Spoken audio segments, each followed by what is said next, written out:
Charlie Kirk was nothing but a tool.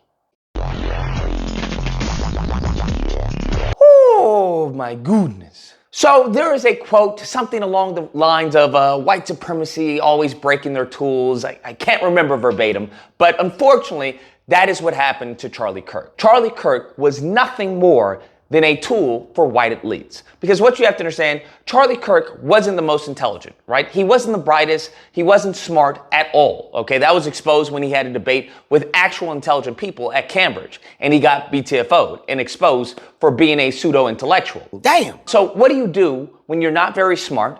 You know, you're a community college dropout. You're not very, handsome by any metric of female eye. What do?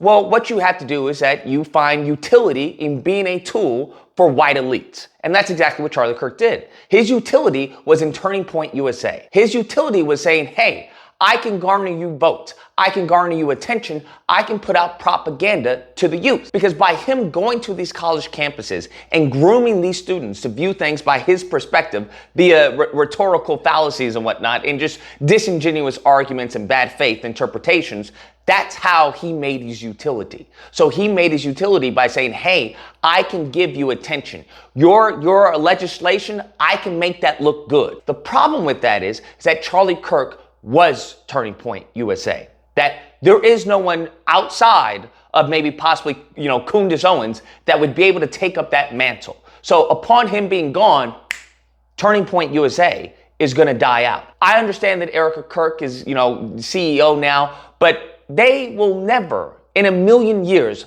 listen to a white woman. I'm just letting you know. They will never listen to a woman of any color, to be honest with you. Surely not a white woman, giving them directions on what they should do, giving them directions on how they should live their life. Because many of the white youth, the male white youth, are not only incels, but they're very misogynistic, okay? And that stems from a certain Christian nationalism that they have in which, hey, a female cannot lead a man. There will never be a female leader over a group of white men. Will not happen in modern time. I don't know if it's happened in history at any point in time. It won't happen. He's out of line, but he's right. Turning Point USA, in a nutshell, is scrambling right now to find a white male. They don't have that, bro. they don't have that. Unless by the grace of God, well, maybe not God, by the grace of Satan, that somehow someone manages and comes up like a Moses figure and saves the organization. Toast. That being said, the real sad part about all of this is truly of him being a tool now for conspiracy. We'll get into that momentarily, but he also didn't have any friends. He really didn't have any friends. Let's take, for example, Donald Trump. Donald Trump, he didn't say this. I believe it was Junior who said, well, he's like a son to you. Don said to me, he's sort of like a son to you. And I want you to understand this is how he treats someone who's like a son to him. When asked, well, how are you holding up, Mr. President? Donald Trump says, very good. And then immediately directs to, hey, well, they're doing construction in the ballroom and it's almost done and yada, yada, yada. How is he holding up over the last 3.5 days? I think very good. And by the way, right there, you see all the trucks. They've just started construction at the new ballroom for the White House, which is something they've been trying to get, as you know, for about 150 years. And it's going to be a beauty. It'll be an absolutely magnificent construction. And I just see all the trucks have just started. So it'll get done very nicely, and it'll be one of the best anywhere in the world, actually. Then, if you don't remember, the day after Charlie Kirk being removed from planet Earth, you have Trump at a baseball game doing his little dance and everything. Not very, reminiscent of someone who's mourning or grieving.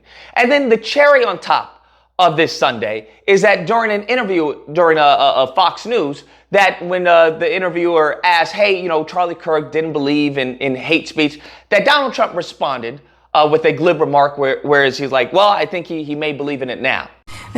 Charlie said, that there was no such thing as hate speech. He obviously, no one anticipated what happened to Charlie, but you have always been. Now, I want you to understand, they wanted to get on me for memes. You have the President of the United States on multiple accounts being dismissive and honestly disrespectful to his son, Charlie Kirk. Wake up, nigga. Then we pivot to Erika Kirk, not to be accused of targeting her, but I will say that fundraising off of your husband no longer being here, it's a little weird. I would say it's a little perverse, okay? That's just me.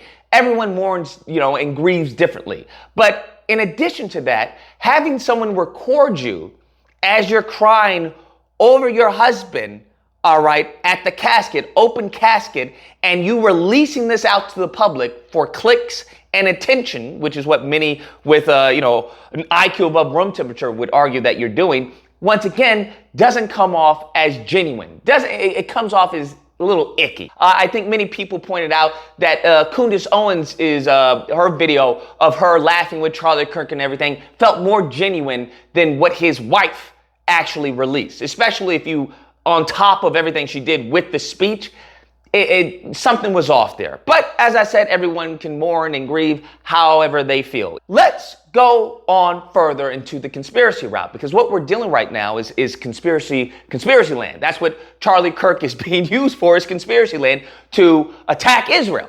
And we have some familiar faces. We have Nick Fuentes and we have Candace Owens. Now, this time, it seems that everything is switched, because there was a period of time where Candace Owens was a very, a valiant army, a valiant soldier for defense of Israel. And there was a point in time where Nick Fuentes was like, hey, Israel is doing this. They, is destroying our country. They're, our money is going towards them, right? Very critical of Israel. Now, things have switched. And I would argue it's because a little heat happened to fall on Nick Fuentes. But this whole blaming it on the Groypers, yeah, that seems like the definition of a psyop. Because people were saying that the shooter was a Groyper.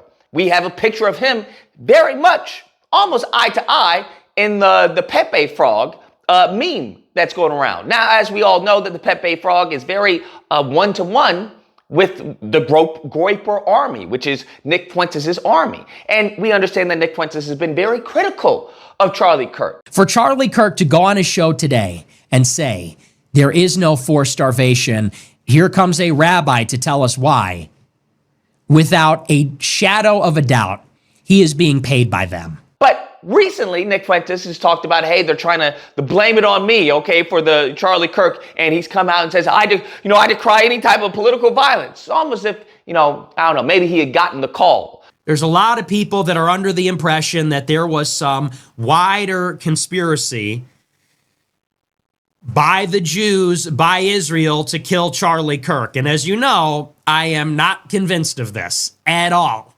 Ironic. Very different behavior. Very interesting. I have to take note of that. Then we juxtapose that with Candace Owens, who's going all in, talking about, hey, something doesn't feel right. Bill Ackman and everything. His top Jewish donors were pulling funding from him, demanding that Charlie take their name off of the building that they had donated to Turning Point.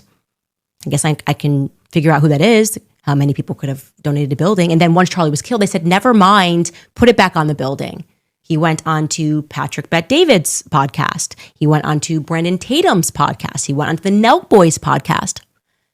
Anybody find it weird he didn't do Charlie Kirk's show? And then she's looking over Netanyahu, which I will say was a bit off, okay? It's a bit weird of you saying, or you putting words in a dead man, right? Because he wants to say that Charlie Kirk lived to defend for Israel. That was one of his greatest, accomplishes, being a Christian and everything. It's like, he told me, the Holy Land is so important to my life, it pains me to see support for Israel slip away. One of my greatest joys as a Christian, he said, is advocating for Israel and forming alliances with Jews to protect Judeo-Christian civilization. What? I don't know. That just feels a little icky. You putting in words to a dead man who can't confirm or deny that he actually said that to you. But who am I to judge, right? Who am I? Nevertheless, this leads us with, an ongoing investigation of people trying to true crimes it and figure out, well, did the bullet hit here? Was it a magic bullet? Why did this person do this? And we truly begin to see just how alone Charlie Kirk was. Like how alone Charlie Kirk was, bruh. Because you had people going off of cuckoo for Cocoa Puff land, you got your own wife fundraising, and then you also had the administration utilizing his passing to try and usher in hate speech laws and whatnot. It's just, man, when I say a tool, I mean a tool. This man is being used more as a tool, not being here, than he was alive. We're going to be honest. And it's sad to see. It's sad to see. It's what someone would say if they actually felt it was sad to see. I think for many of us, it was expected. Anyways, guys, that's the video. Let me know what you guys think. Whether or not you believe Lucas, that's not true. You're taking his words out of context, okay? He was a good man. Good man. Or if you don't believe, hey, I understand you can feel that way. I'm not going to knock you for having emotions or having feelings. I'm just letting you know that he lived as a tool and now he's being utilized as a tool 6 feet under. I don't know. I would think that if you had any type of empathy for Charlie Kirk, that you probably wouldn't want this to happen. But it seems that the same people who allegedly were his friends and had empathy for him are now using him for their advantage. Yikes. Anyways, if you happen to disagree, you know where to find me Thursday through Saturday, Disagreement Day. There'll be a number on screen. You call in and we duke it out. Otherwise, I hope you guys enjoyed the video. If you did, please feel free to like, share, comment. Let me know what you guys think and subscribe. And that fun stuff. Till next time, guys, be amazing. He told me, the Holy Land is so important to my life, it pains me to see support for Israel slip away.